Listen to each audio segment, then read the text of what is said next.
클라임 최우태입니다. 숨쉬기는 제대로 합니까? 코로나 시대의 호흡기 강화 운동. 이 내용에 대해서 공유하겠습니다. 먼저 네이버에 올바른 호흡법이라고 쳐보세요. 그러면 이렇게 나와요. 숨쉬기 운동도 운동이다. 그리고 쭉쭉쭉 내용이 나오다가 코로 깊고 천천히 숨쉬는 것이 올바른 호흡법이다. 이렇게 돼 있죠. 지금 이 강의를 듣고 있는 분들 중에 본인이 코로 내가 호흡을 하나라고 한번 고민해 보세요. 제가 보기엔 대부분 입으로 호흡을 많이 해요. 입은 뭐냐면 먹는 구멍이에요. 입은 먹는 구멍이고 코는 숨구멍이에요. 근데 코를 안 쓰고 입을 많이 쓰게 되죠. 그렇게 되면 기운이 빨리 빠지고 기관지염이 많이 걸려요. 그리고 폐도 약해지고요. 그래서 그거를 방지하는 호흡법을 알려드릴게요. 먼저 나무죠. 나무는요, 뿌리가 땅 밑에 박혀 있죠. 가지가 위로 솟아내 있고요. 근데 사람은 틀려요.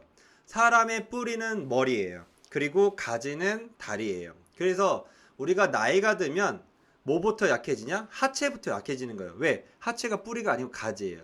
나무는 뿌리부터 썩지 않아요. 가지부터 떨어지죠. 똑같아요. 그러면 어떻게 되냐? 가지를 튼튼하게 하려면 뿌리가 강해야 되겠죠. 즉 머리를 하늘에 둬야 돼요. 그래서 하늘을 땅이라고 보고 곧게 펴야 되는 거죠. 그래서 머리를 곧고 허리를 곧게 펴고 다녀야 돼요. 그래야지 하늘의 기운이 들어오는데 거기에 이제 호흡법이 들어가는 거죠. 근데 요즘에 거북목이 좀 많잖아요. 그렇게 되면 나이가 들었을 때 빨리 노후화되고 힘이 빨리 빠져요. 왜냐하면 뿌리가 부실하니까요. 그래서 올바른 자세가 중요하다. 요 내용은 참고해 주세요.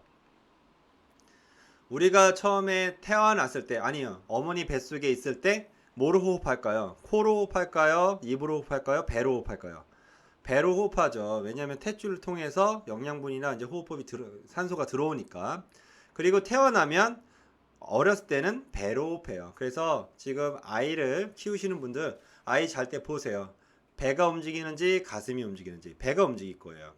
그래서 아이들 울 때 우렁차잖아요. 그리고 뭐 지치지도 않고 울잖아요. 그게 왜 그러냐? 배에서부터 올라오니까요, 힘이. 근데 우리가 나이가 들면서 어떻게 되냐? 점점 올라와요. 가슴으로. 대부분 가슴 호흡하죠. 숨이 짧고 가슴 호흡하면 어떻게 되냐?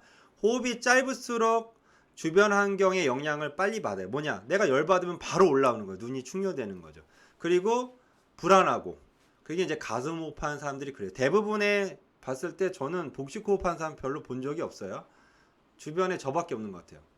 대부분 가슴 호흡해요. 그래서 본인이 손을 한번 얹어보세요. 가슴과 배. 그러면 배가 올라오는지 가슴이 올라오는지. 배가 올라오고 가슴은 아무것도 움직임이 없어야 돼요. 그게 진정한 복식 호흡이죠. 그리고 이제 나이가 더 들면 어떻게 되냐? 가슴 호흡이 아니고요. 이제 어깨 호흡하는 거예요. 그래서 중환자실 가보세요. 그러면 이렇게 어깨가 움직이세요. 이건 뭐냐? 호흡이 이제 점점 올라온 거죠. 그럼 죽을 때가 된 거예요. 그러면 이제 어떻게 호흡을 내려야 되죠. 예를 들어서 우리가 지금 100m 달리기 한다고 생각해 보세요. 그러면 어떻게 할까요? 허리 숙이고 어깨 호흡하잖아요. 그만큼 호흡이 힘든 거죠. 그래서 우리가 무심결에 하는 호흡이 얼마나 중요한지 좀 깨달았으면 좋겠어요. 그럼 이거를 내려야 돼요. 그러면 호흡을 내릴수록 생명력이 강해지고 몸이 강해지는 거예요.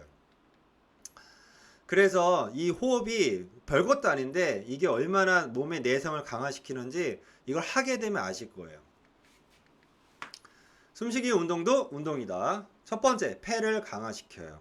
근데 우리는 코로 호흡을 안 하시는 분들은, 입으로 호흡하시는 분들은 폐가 약해질 거예요. 그 다음에 몸에 기운을 줘요. 지금 저는 많이 떠드는 일을 하는데 많이 말하면 기운이 빠져요. 그쵸? 근데 이제 이 단전호흡이나 이런 거 하게 되면, 복식호흡 하게 되면 기운이 다시 돌아와요. 그리고 우리가 잘 때 입으로 호흡하지 않고 코로만 호흡하면서 자면 자고 일어나도 개운한데, 비염이 있으시거나 아니면 코를 많이 고시는 분들은 이 이제 숨구멍이 약하기 때문에 입으로 호흡하죠. 그러면 자고 일어나도 피곤해요. 그래서 기관지 관련 질병을 예방할 수 있어요. 특히 이 코로나는 말고 처음에 우리가 뭐라고 했어요? 우한폐렴, 폐를 망가뜨리는 질병이죠. 그래서 이 코로 호흡하게 되면 내성이 강해지고 면역력이 생기죠.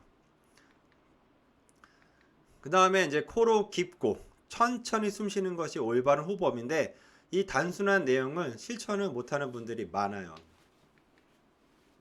현대인들은 바쁘기 때문에 제가 국선도 단전호흡의 동작을 가르쳐 줄 수는 없죠. 그리고 그 동작에 맞게 호흡을 막 하려고 해도 스승이 있어야 되는 거거든요. 그래서 제가 동작 딱 하나만 알려드릴게요. 이게 핵심적인 동작 같아요. 이거 하고 나서 뭐 가부좌를 틀어서 호흡을 하든 말든 그거는 나중 이야기고요. 이거는 꼭 지켜서 한번 해보세요. 먼저 무조건 코로만 들숨 날숨을 해야 돼요. 무조건 코로만 하셔야 돼요. 그리고 요게 익숙해지면 평상시 다닐 때도 코로만 호흡하는 연습을 하세요. 처음에는 이제 코로 호흡하는 연습하면 지치는 게 아니고 답답할 거예요. 왜냐면 코를 안 써봤으니까.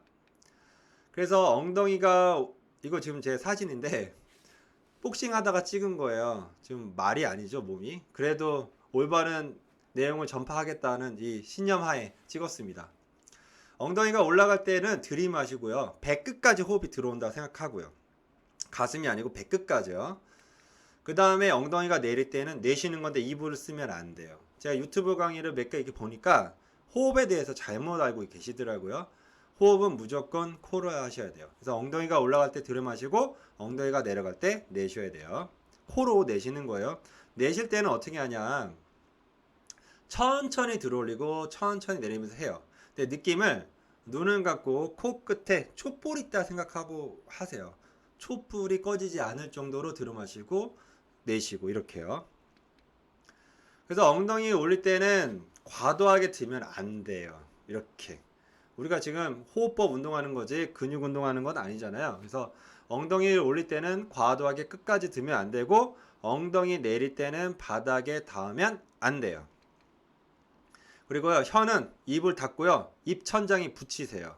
그렇게 하다 보면 입안에 침이 고일 거예요. 입안에 침이 많이 나온다는 거는 되게 좋은 현상이에요.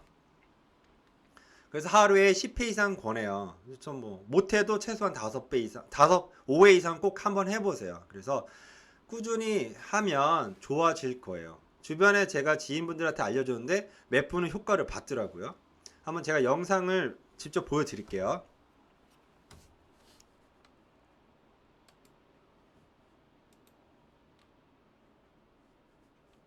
보세요. 올라가죠. 천천히 들어 마시고 그 다음에 천천히 내리는 거죠. 천천히 들어 올리고 천천히 내쉬는 거죠. 요렇게요. 이해되시죠? 천천히 들어 올리고 천천히 내쉬는 거죠. 한 달 이상 해보시고요. 효과 보시면 댓글 부탁드립니다. 하루에 한 10회 정도 꼭 한번 해보세요. 자기 전에 하면 좋을 것 같아요. 강의는 여기까지 하겠습니다. 감사합니다.